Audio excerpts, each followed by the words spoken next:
독일의 졸링헨이라고 하는 곳에 가면은 그 높은 계곡을 잇는 철교가 있어요. 뮌스테너 철교라고 이렇게 하는데, 인터넷에 들어가면 막 이렇게 사진 자료도 많이 나와 있습니다. 아주 유명한 철교거든요. 이걸 찾아서 넣었어야 되는데 그럴 시간도 제가 좀 부족했네요. 이게 왜 유명하냐면 유럽에서 제일 높은 그 철교 다리인데, 이게 1897년에 개통됐어요. 놀라지도 않아요, 여러분들은. 그때는 우리나라는 조선 시대였습니다. 조선 후기인데 1897년에 이 뮌스테너 철교가 독일의 이 계곡 사이를 잇는 철교로 건설이 됐는데, 높이가 107m예요. 지금까지도 유럽에서는 가장 높은 그런 철교가 있는데, 그 당시면은 얼마나 높았겠어요? 125년 전이죠. 125년 전에 이 철교의 설계자이자 건축자인 뮌스테너라는 사람의 이름을 따서 뮌스테너 철교, 그렇게 그 이름을 붙였는데, 이 사람이 정말 혼신의 힘을 다해서 자신이 갖고 있는 모든 그런 지식과 은사와 능력을 동원해 가지고 애써서 이 철교를 완성했어요.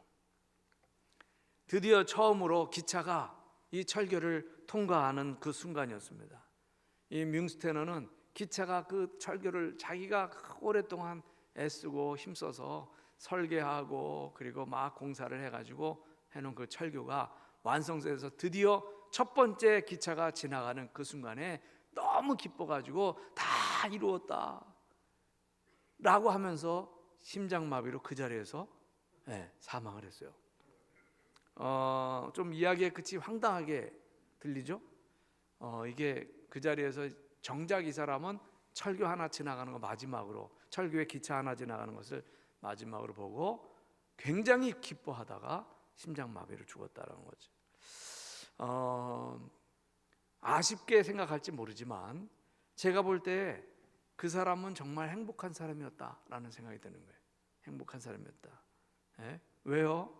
자기가 그렇게 애쓰고 힘써서 정말 일생일대에 중요한 그런 사명을 감당하고 그리고 죽었으니까 그런 사람이 행복한 사람이 아니겠나, 그런 생각을 해봐요. 여러분 행복하십니까? 우리가 행복하다면 그 행복의 이유가 무엇일까요? 그 행복의 이유가 무엇일까요? 왜? 도대체 무엇 때문에 행복합니까? 사람은 궁극적으로 어떤 사명이 있어야 행복할 수 있어요. 어차피 우리는 얼마간 살다가 죽을 거예요. 그냥 내가 가진 게 많아서 많이 누려서 행복한 건가? 내가 내 주위에 좋은 사람이 있어서 행복하냐? 소소한 그런 행복이 있을지 모르겠어요. 소확행이라고 하죠. 근데 내가 정말 원하는 거, 간절히 내가 바라던 것을 그거 하다가 내가 정말 그 사명을 감당하기 위해서 열심히 그렇게 살다가 그리고 마지막 그날을 맞이한다라고 하면 필생의 사명을 내가 갖고 있었고 그 사명을 위해 살다가 그 사명을 위해 죽는 사람이라면 그 사람이 행복한 사람이 아니겠나라고 하는 그런 말입니다. 그런 의미에서 뮌스테너라고 하는 사람은 행복한 사람이었다라고 하는 거죠. 저는 제 자신을 생각해 볼 때 그래, 나는 행복한 사람이다 이런 생각을 합니다. 왜요? 사명이 있기 때문에. 목회자로 살면서 많은 그런 그 시간들 아마 다 모를 거예요, 여러분. 가까이 있는 장로님들도 사실은 목사의 애로사항을 잘 모르세요. 근데 쉼 없이 그래도 이것을 감당하면서 그래, 하나님이 원하시는 교회를 그래도 지켜나가고 만들어가기 위해서 새로운 시대 속에 새 교회를 이루기 위해서 내 능력이 부족하더라도 그것을 위해서 정말로 21세기의 모델이 되는 우리 교회를 좀 만들기 위해서 늘 고민을 하는데, 그게 내 능력 안에서 이루어지는 그런 거겠지만, 그런 거 또 교회를 통해서 사람들이 구원받고 변화되고 새 사람이 되는 일을 위해서, 그런 일을 위해서 내가 그래도 이 일을 감당한다라고 하는 거죠. 그러고 보면 그것이 저에게 사명이라 그런 생각이 듭니다. 제가 그런 사명만 완수할 수 있다면 어떤 고생과 고난도 잘 감당할 수 있다라는 거죠. 여러분, 사명을 가지고 사는 사람이 행복한 사람이다. 기억하시기 바랍니다. 교회가 사명을 위해 나아갈 때 하나님의 뜻을 이루어가는 교회가 되는 거예요. 사명을 위해서 나갈 때 지금 모습이 부족해도 그 사명을 가지고 계속 전진해 나가는 모습을 보여줄 때 그게 하나님의 뜻을 이루어가는 교회다라고 하는 거죠. 그래서 우리가 함께 이루어가야 할 교회는 하나님의 뜻을 이루어가는 교회다. 그럼 그 교회는 어떤 교회여야 됩니까? 어떤 교회여야 합니까? 먼저 분명한 교회상을 그려야 되겠죠. 그 모델 교회가 사도행전에서 바로 안디옥 교회예요. 오늘 본문에 나오는 안디옥 교회가 바로 하나님의 뜻을 이루어가는 교회의 모델 교회라는 거지. 초대교회는 예루살렘 교회가 있었고요. 그 다음에 안디옥 교회. 안디옥 교회에서 파송된 선교사 바울과 바나바가 나가서 이제 여러 교회들을 개척해서 설립을 하게 되죠. 이 안디옥 교회가 우리에게 모델 교회다라고 하는 거죠. 그러면 이 안디옥 교회의 특징이 무엇일까? 그 특성을 오늘 이 시간에 우리가 몇 가지, 5가지를 생각해 보려고 합니다. 안디옥 교회의 특성, 그것이 바로 우리가 따라야 될 그 모본이 되는 교회니까 우리가 따라야 될 그런 교회 모습이겠죠. 자, 안디옥 교회는 첫 번째 제자들이 모인 교회였습니다. 제자들이 모인 교회. 그래서 당시 안디옥 교회는 예루살렘 교회가 환란으로 인해서 흩어졌어요. 막 핍박을 하고 스데반이 거기서 돌에 맞아 순교하기도 하고. 그래서 예루살렘 교회 교인들이 흩어져 가지고 곳곳에 나가서 전도를 하면서 그들이 다시 모여서 세운 교회가 안디옥에 세운 교회가 안디옥 교회였습니다. 그 안디옥 교회는 오합지졸의 교회가 아니라 참 제자가 모인 교회였다. 참 제자가 모인 교회였다. 오늘 성경 말씀 본문에 26절 후반부에 이런 말씀이 기록되어 있습니다. 26절 후반부 우리 자막에 나오는데 요것만 다 읽어볼까요? 다 같이 시작. 제자들이 안디옥에서 비로소 그리스도인이라 일컬음을 받게 되었더라. 아멘. 제자들이 안디옥에서 비로소 그리스도인이라는 그런 그 일컬음을 받게 됐다. 그리스도인이라고 하는 그런 별명을 얻게 됐다라고 하는 그런 얘기죠. 자, 교회에는요 몇 가지 유형의 교회가 있어요. 어떤 목사님이 분석했는데 5가지 유형의 교인이 있다는 거죠. 첫 번째는 친교형 교인, 친교형 교인. 사람을 만나고 또 와서 성도들과 교제하고 그러기 위해서 교회 출석해. 그 나름대로 교회는 그런 교제가 있고 교회의 교제권에 있는 사람들이 그래도 세상에서 만난 사람들보다는 평균적으로 도덕적 윤리적으로 그래도 좀 나아. 평균적으로. 그래서 그렇게 친교를 위해서 교회 나온 사람 친교형 교인. 두 번째는 교양형 교인이다. 교양형 교인. 그래도 높은 수준의 교양과 지식을 배우고 문화를 즐기려고 나오는 사람. 교회의 문화가 옛날에는 세상보다 많이 앞질러 갔어요. 오늘날에는 꼭 그렇다고 볼 수는 없지만 그래도 오늘날 세상의 문화가 단순한 기쁨과 즐거움, 쾌락을 위해서 발전해 나간다면 교회는 그래도 그 문화 자체가 도덕적인 수준이나 그런 그 윤리적 수준에 맞추어서 그 문화가 발전해 나가죠. 그래서 교양형 교인, 그런 높은 수준의 교양과 지식을 배우고 문화를 즐기려고 나오는 사람들이다. 세 번째는 카타르시스형 교인인데, 카타르시스형 교인. 살면서 한과 울분이 많이 생기고 그래서 그런 한과 울분을 풀어내려고 교회 와서 그래도 막 그 한과 울분을 풀려고 교회에 출석하는 사람을 카타르시스형 교인이다. 카타르시스가 그런 한을 푼다라고 하는 그런 의미입니다. 네 번째가 그냥 습관성 교인이에요. 아무런 동기나 목적 없이 어린 시절부터 그냥 교회를 다녀서 그냥 습관으로 출석하는 사람. 근데 5번째가 제자형 교인이다. 제자형 교인. 예수님의 말씀을 귀히 여기고 그 말씀을 쫓아서 그 뜻대로 살려고 그리고 그런 삶을 실천하려고 애쓰며 사는 사람들. 그것을 제자형 교인이다. 그렇게 말할 수가 있겠죠. 자, 여러분은 어떤 유형의 교인입니까? 우리가 한번 생각해 보는 거예요.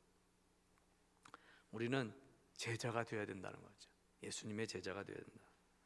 교인이 아니라 예수의 제자로 양육되어야 하는 거죠.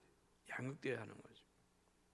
그래서 부활의 주님은 선교 대명령으로 마태복음 28장에서 말씀하셨잖아요. 가서 제자 삼으라. 가서 제자 삼으라.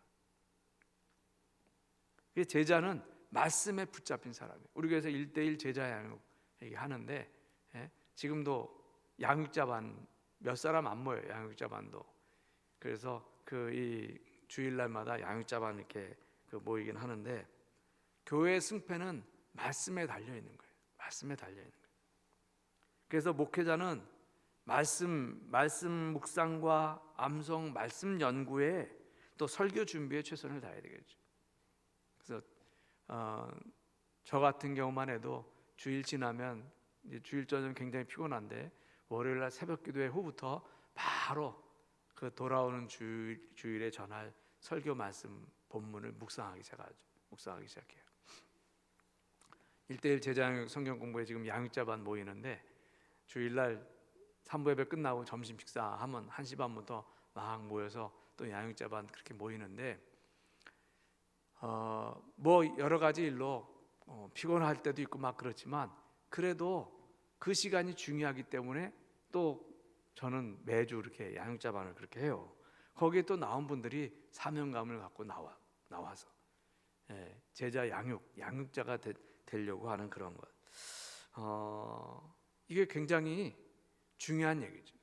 그리스도의 제자로 부름받은 사람들이 제자로 훈련받기 위해서 말씀을 자꾸 묵상하고 말씀대로 살려고 애쓰고 그리고 암송도 하고 그렇게 하면서 조금씩 예수님의 제자로 변화되어 가는 거죠. 그래서 우리 모든 성도들도 말씀에 대한 바른 자세를 가져야 된다라고 하는 거예요. 믿음의 승패 역시 말씀에 달렸기 때문에 그렇습니다. 안디옥 교회가 바로 그런 제자들이 모인 교회죠. 오늘날 많은 교인들이 말씀을 듣는데 병들어 있어요. 뭐 TV를 틀거나 막 이렇게 해도 기독교 방송들 틀으면은 뭐 항상 너무 많은 설교 말씀을 들어요. 그래서 따로 과식 환자, 또 한쪽으로만 말씀 먹는 편식 환자, 입맛 버린 환자, 인공 조미료 중독 환자, 뭐 이런 별명들이 막 미식가 환자. 교회에 속해 나눔의 순서가 있어야 된다고 저는 생각하는데 그것은 말씀을 듣기만 하는 것으로 삶의 변화가 일어나지 않습니다. 여러분들 주일 예배, 수요 기도회, 새벽 기도회 거기다가 속회 좀 많아요. 지난 주간에 또 지방 연합성회도 있었는데 계속 말씀을 듣기만 하는데 듣는 것으로만은 안 되는 거죠. 듣는 것으로만 안 돼.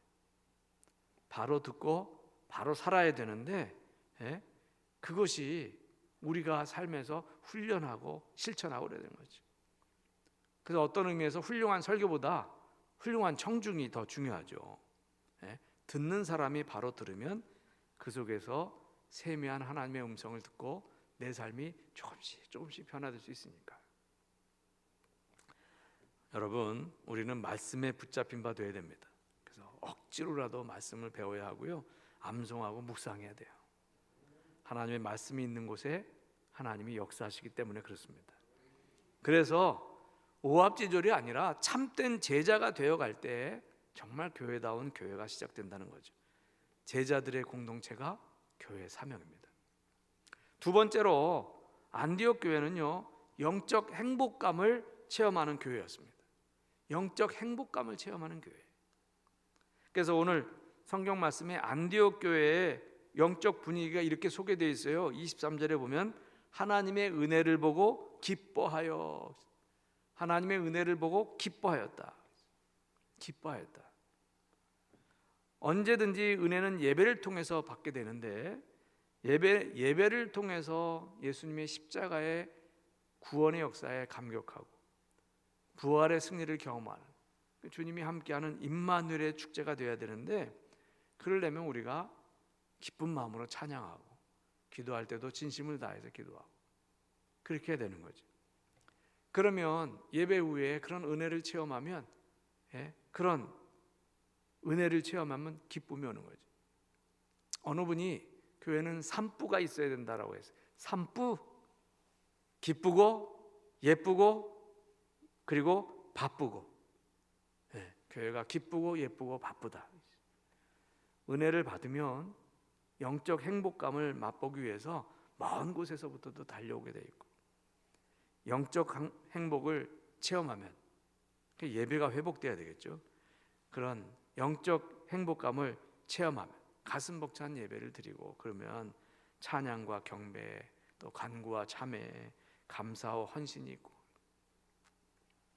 하나님의 말씀에 아멘으로 화답하고, 기도와 찬송을 통해 결단하고 헌신하고, 그리고 우리가 열심히 봉사하고 섬기고, 그럴 때 우리의 입에서 나오는 고백이 뭡니까? 이제야 예수 믿음의 행복이 뭔지 알겠어요. 그렇게 되는 거죠. 영적 행복감을 체험하는 교회. 세 번째로 안디옥 교회는 더불어 섬기는 교회였습니다. 더불어 섬기는 교회. 안디옥 교회는 바다처럼 넓은 가슴을 가진 교회였어요. 교회 지도자인 바나바는 그때까지, 바나바가 안디옥 교회의 그런 목회자로 파송돼서 일을 하게 된 건데, 이게 교회가 부흥하면서 바나바는 아직은 위험 인물로 많은 사람들이 생각하는 사울을 데려다가 함께 동역을 해요. 예루살렘 교회에 사울이라고 하는 청년이 들어오니까 예루살렘 교회 교인들이 얼마 전까지만 해도 막 스데반 집사 붙잡아다가 돌로 죽이고 하는데 앞장서고 말이죠. 기독교인들 붙잡아다가 처형하고 옥에 가두는데 앞장섰던 그 사울이란 청년이 예루살렘 교회 오니까 사람들이 긴장했었어요. 저 친구 뭐야? 변화됐다는데도 믿어주지도 않고, 아직까지 사람들에게 신뢰를 주지 못했던 그런 사울을 바나바가, 예루살렘 교회에서도 사울을 적극적으로 변호했던 사람이지만 안디옥 교회에 와서도 바로 그 사울을 불러내려서 안디옥 교회에서 함께 동역을 합니다. 그러다 보니까 안디옥 교회는, 또 예루살렘 교회는 유대인들 중심의 교회였다면 안디옥 교회는 이방 지역에 세워진 교회거든요. 인종과 세대, 소유와 신분을 넘어서서 완전히 교회 안에서 하나가 된 그런 교회였습니다. 유대인이나 이방인이나 왕족이나 귀족이나 노예나 부자나 가난한 사람이나 지성인이나 무식한 사람이나 노인과 젊은이나 다 그리스도 안에서 하나가 되어서, 사울이 최연소자였겠죠. 그 사울이 이제 바울로 이름 불리기 시작하는 게 안디옥 교회 이후 아닙니까? 그 바울과 함께, 바나바와 함께 주의 뜻을 이루어 간 겁니다. 참으로 성숙하고 아름다운 교회의 모형이죠. 어느 분이 이런 말을 했어요. 미숙한 사람은 자기와 같은 사람을 좋아하고 다른 사람은 배척한다. 그런데 성숙한 사람은 자기와 같은 사람을 사랑하고 자기와 다른 사람은 존경한다. 그렇게 표현했어요. 나랑 성향이 다르고 나와 생각도 다르고 그러면 우리는 자꾸 배척을 해요. 근데요, 그걸 뛰어넘어서 나랑 다른 사람의 성향도 품을 수 있고 그 사람의 생각도 존중해 주는 것이 정말 성숙한 사람이라는 거죠. 바울과 바나바가 그런 사람이었고요. 바로 그런 것 때문에 이 안디옥 교회가 더 부흥할 수 있었다. 예전에 이스라엘의 국방장관을 지냈던 유명한 모세 다얀이라는 사람이 있었어요. 이스라엘의 국방장관을 지냈고 그 아랍 전쟁에서도 큰 전과를 올렸던 모세 다얀, 이스라엘 사람들에게는 굉장한 영웅이었어요. 그런데 하루는 그 다얀이 자신의 운전기사와 격이 없이 막 농담도 주고받고 하면서 대화하는 것을 비서실장이 봤어요. 그 비서실장이 그 기사에게 가서 무례하다고 막 꾸짖었습니다. 그러자 다얀이 그 소리를 딱 듣고 비서실장에게 말합니다. 그러지 말게. 그 사람은 자동차를 운전하는 사람이고 나는 이스라엘을 운전하는 사람이네. 결국 그 사람과 나는 똑같은 운전사야. 그렇게 이야기를 했다는 거죠. 모세 다얀의 그 이야기가 많은 사람들에게 감동을 줬어요. 우리는 신분이나 그런 것이 중요하지 않고 다 같은 형제다라고 하는 것을 그 모세 다얀은 그렇게 이야기한 거죠. 이것이 큰 가슴을 가지고 또 세계를 품고 나가는 그런 교회 모습이 돼야 되겠다. 안디옥 교회가 그런 교회였다는 거죠. 예루살렘 교회는 유대인 중심의 교회여서 조금 이방 선교에 대해서 좀 부정적이었다면 안디옥 교회는 이방을 다 품는 교회가 됩니다. 더불어 섬기는 교회였기 때문에 그렇죠. 네 번째, 세상을 섬기는 교회였습니다. 당시 수리아 지방, 그 안디옥에 있는 수리아의 안디옥인데, 안디옥 교회가 있었던 수리아 지방은 천하에 크게 흉년이 들었다고 나와요. 천하에 크게 흉년이 들었습니다. 그런데 안디옥 교회는요, 자신들도 어렵죠. 흉년 들고 기근 속에서 교인들도 다 어렵죠. 근데 그런 어려움에도 불구하고 힘을 다해서 민족이나 지역에 관계없이 자신들이 할 수 있는 만큼 구제를 하는 거예요.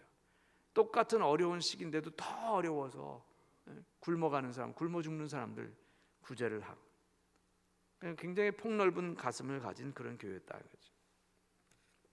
우리 그리스도인들이 앞장서서 시대의 변혁자로서의 그런 사명을 감당해야 될 것입니다. 이 세상을 섬기는 교회가 안디옥 교회였다. 마지막 다섯 번째, 세계 선교의 비전을 가진 교회였습니다. 세계 선교의 비전을 가진 교회. 안디옥 교회는 예수님께서 지상 최후의 말씀으로 땅 끝까지 이르러 내 증인이 되라 라는 부활하신 주님이 마지막 승천하시기 전에 하신 말씀을 제일 먼저 구체적으로 실천한 교회예요. 제일 먼저. 그래서 기독교 최초의 해외 선교사인 바울과 바나바를 파송한 교회입니다. 아직 안디옥 교회를 위해서도 바울과 바나바가 할 일이 많았죠.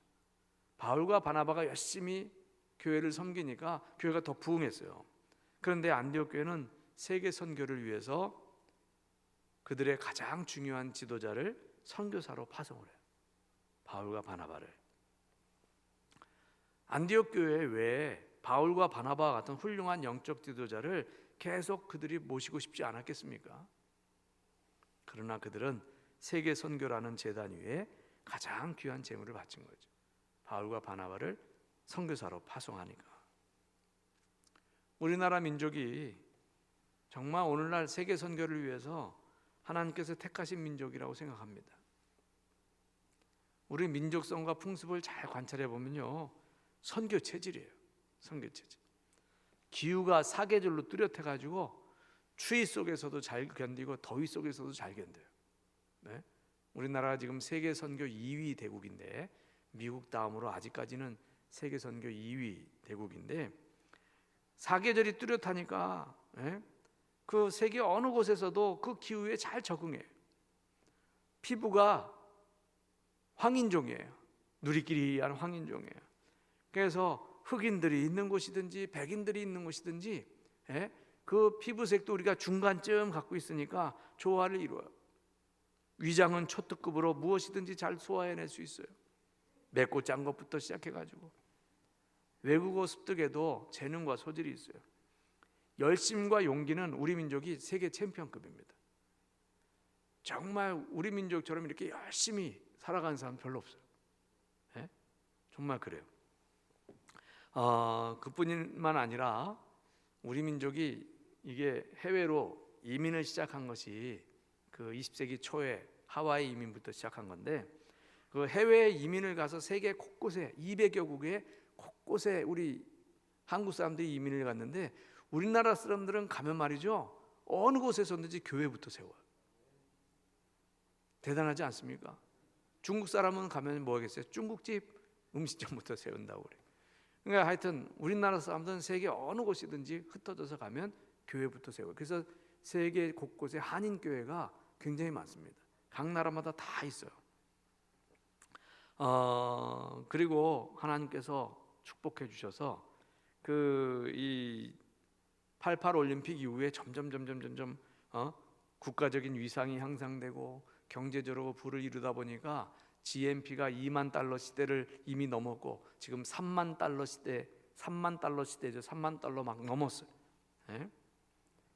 월드컵 2002년도에 개최하면서 코리아라고 하는 그런 그 국가 이름을 세계 사람들에게 알렸어요. 한국 교회가 그동안 부흥했던 일들, 세계 10대 교회 중에 6개 교회가 우리나라에 있어요. 우리나라에 있습니다. 이 정도면 선교 체질이죠. 선교 체질. 요즘에 그래서 우리 교회, 우리 나라에서 교회가 자꾸 손가락질 받고 그리고 굉장히 비판받고, 이것도 새로운 영적 전쟁인데 이것을 이기고 그래도 세계 선교의 앞장서는 그런 교회를 만들어 가야 되겠죠. 할렐루야. 예? 정말 세계 10위권의 경제 대국이라, 그렇게 군사력 다 포함해서 이제 세계 6위권의 강국이다, 이렇게 올해 발표가 났는데 이상하리만큼 복을 받았어요. 큰 전쟁 겪어가지고 완전히 바닥에서 출발했는데 남북이 분단돼 가지고 우리의 모든 GNP 소득이나 이런 그런 것들 가운데 30% 이상을 국방비로 다 쓰면서 그랬는데도 경제 대국을 이뤘어요. 정말 이거 이상하지 않습니까? 70년대까지만 해도 우리가 배가 고팠어요. 저도 어린 시절에 밀가루 배급 타 먹는 그런 기억이 있고요. 학교 가면 굶는 아이들이 많으니까 학교에서 이렇게 커다란 그 딱딱한 빵을 배급을 주는 그런 걸 많이 봤어요. 동네에도 잘 못 먹어서 그렇게 누렇게 뜬 친구들이 많이 있었어요. 근데 그런 굶주림의 고통도 있었고 세계에서 제일 빈국의 바닥에도 있었는데 30년, 40년 지난 동안에 엄청난 복을 주셨어요. 무엇 때문입니까? 하나님이 특별하게 세계 선교를 위해서 우리 민족을 택하셨다는 거죠. 우리가 긴장하지 않으면 그 하나님의 그 능력이 옮겨갈 수 있다는 거예요. 옮겨갈 수 있다는 거죠. 이것을 자꾸 잊어버리고 교만하고 사치하고 방탕해지면 그러면 하나님은 그 능력을 옮겨가신다는 거예요.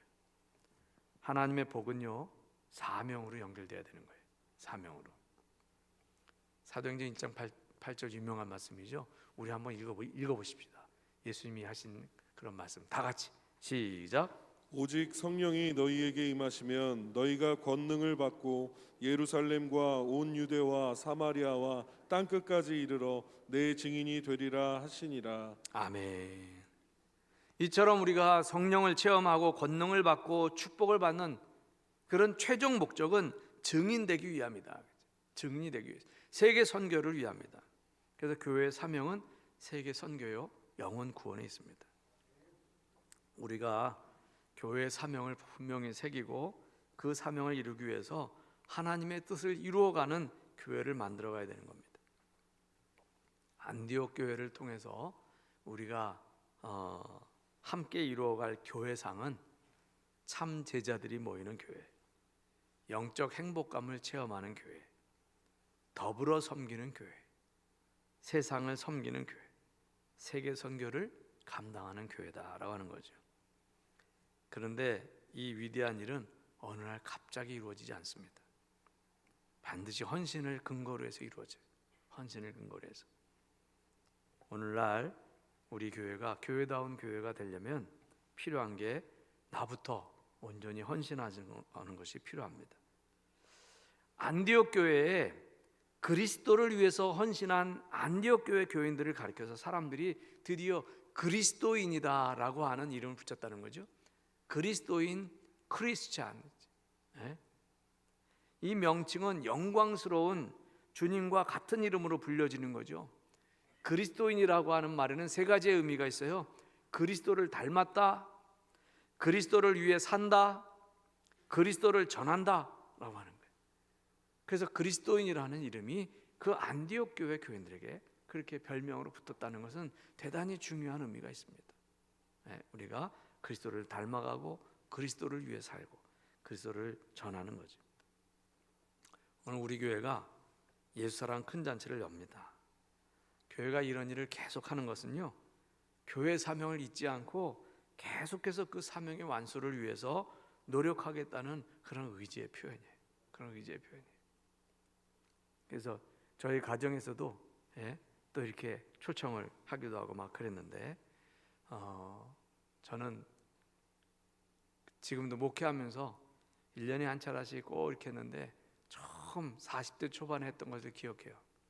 그렇게 열심히 막 몇 개월 동안 그렇게 VIP들 그렇게 초청을 하고 그래서 드디어 큰 잔치를 열었는데 한 100명, 200명을 올 줄 알았지. 근데 15명, 그 15명이 교회 등록하고 정착했는데 실망을 많이 했는데 그 당시에 권사님들이 했던 얘기가 있습니다. 목사님, 기적입니다. 우린 이 동네에 살아서 너무너무 잘하는데 그 15명이 정말 예수 믿을 것 같지 않은, 절대로 예수 믿을 것 같지 않은 사람들이었습니다.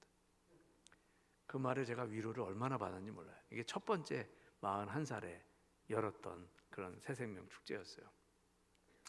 오늘은 VIP 초청 대상자가 700명 가까이 되는 것 같은데 그분들이 뭐 다 교회에 정착하겠어요. 근데 하나님이 그 가운데 역사에서 정말 하나님의 은혜로 우리 교회에 또다시 새로운 영혼 구원의 역사가 이루어질 줄로 믿습니다. 오늘 안디옥 교회에 대한 말씀을 우리가 이 시간에 생각했습니다. 안디옥 교회는 사명이 있는 교회였고 이 사명을 위한 헌신이 있는 교회였다. 그것이 하나님의 뜻을 이루어가는 교회였다는 거죠. 우리 제일교회가 안디옥 교회와 같은 교회가 되기를 소원합니다. 그러려면 사명을 완수하기 위한 헌신이 필요합니다. 오늘 이 자리에 일부 예배에 참여한 여러분들이 그 헌신으로 우리 교회가 정말 안디옥 교회가 같은 교회가 되도록 그렇게 함께 힘쓰십시다. 하나님이 기뻐하시는 교회가 되기를 우리가 힘씁시다. 그런 가운데 하나님의 크신 은혜와 축복이 저와 여러분에게 함께 하시기를 주님의 이름으로 축원합니다. 기도하시겠습니다.